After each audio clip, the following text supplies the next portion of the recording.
In the season of witchcraft, the tree is missing some of its heads, which, spoilers, is actually a big deal.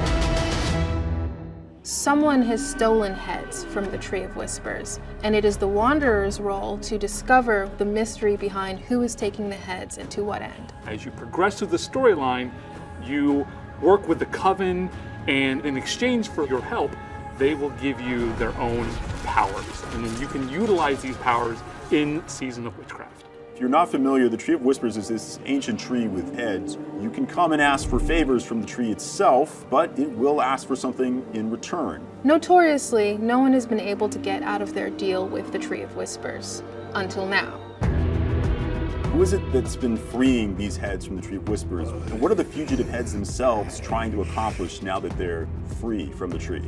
And these stolen heads are scattered all around Sanctuary, causing chaos and spreading strange rot, taking over the bodies of the living. Head rotten are what happens when a head from the Tree of Whispers attempts to graft itself onto an already living creature to reclaim that life. They retain some of the tree's power. Brambles and roots grow along the inside of these creatures, bursting out and causing them to essentially have a head detach. And they don't mind sacrificing their living victims in their pursuit to live again.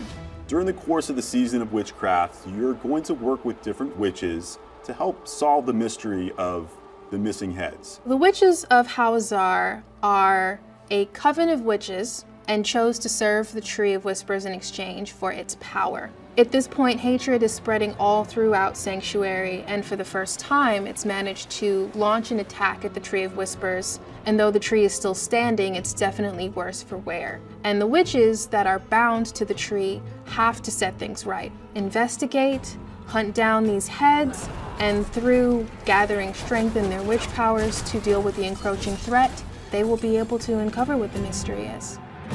In exchange for your help, the witches are offering you their witch powers. And this season, you're going to be able to tap into 3 major categories of witchcraft power.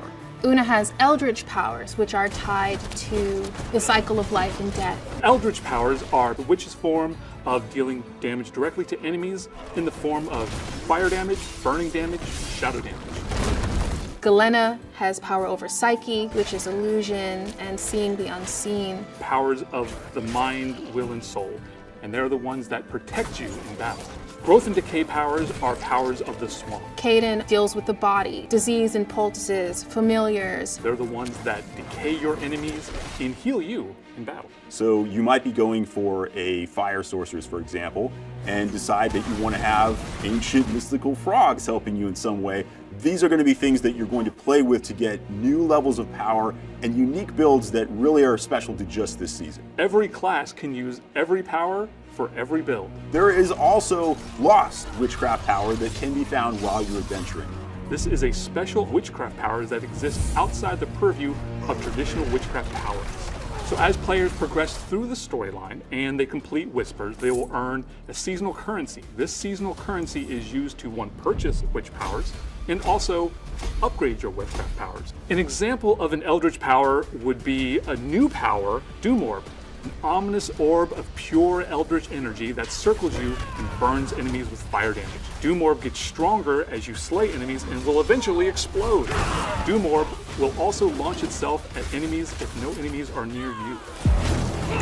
So we do have some returning fan favorites coming back in Season of Witchcraft. Players who are fans of our franchise will remember some of these powers are from Diablo III, specifically the Witch Doctor.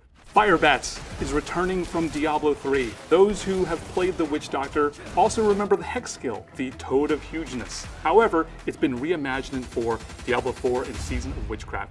This is the Poison Frog Servant. I just think it's adorable, and I want to have a murderous pet frog follow me through Sanctuary.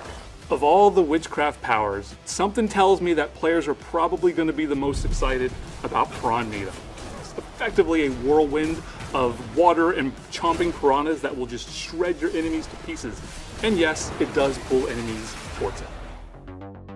So players will be unlocking and upgrading their various witchcraft powers through performing headhunts. You're going to see that there's an area in the world where the Tree of Whispers has detected fugitive heads. The head rotten are there. You need to go hunt them down.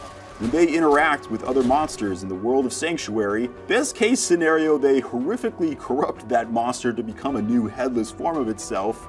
Worst case, they actually affix themselves to a monster and become a new boss-like entity that has this ancient rotting head on top of this now puppeteered body. There is a horror in them, a sort of Frankenstein-esque monster. So they have more humanoid traits, but even stronger powers. Like flaming swords they're going to be throwing at you, or they might be using poison axes that are hurled your way, or even shadow spears that tear up the ground. So these are going to be some new encounters that you've never seen before. As you perform various whispers in the area, hopefully you see briars out in the world. These are going to indicate that there's a head rotten there. If you manage to successfully take down one of the head rotten and claim a fugitive head, this can be returned to the witches at the Tree of Whispers, and you're going to get special seasonal sockables as a reward. On top of that, there will be some new whispers out there. You might have a chance to help a bewitched frog, or there might be a lost wisp that needs to find its way home. As you engage in these whispers, you're going to get reputation with the witches, as well as seasonal currency that you can use to unlock and upgrade your witch powers. So we've seen a lot of great feedback from our players on what are the various features that they most want to see in Diablo IV to make our game even better. One that's come up quite a few times is an armory. When you save a build in the armory, it's going to take a snapshot of everything currently on your character. Skill tree, paragon boards, your glyphs on those boards, and all of your gear. Players will be able to access the armory UI from any major city. You're going to be able to pursue multiple different builds on one class at the same time. This can be pretty cool when leveling up, but is especially fun once you get into the end game.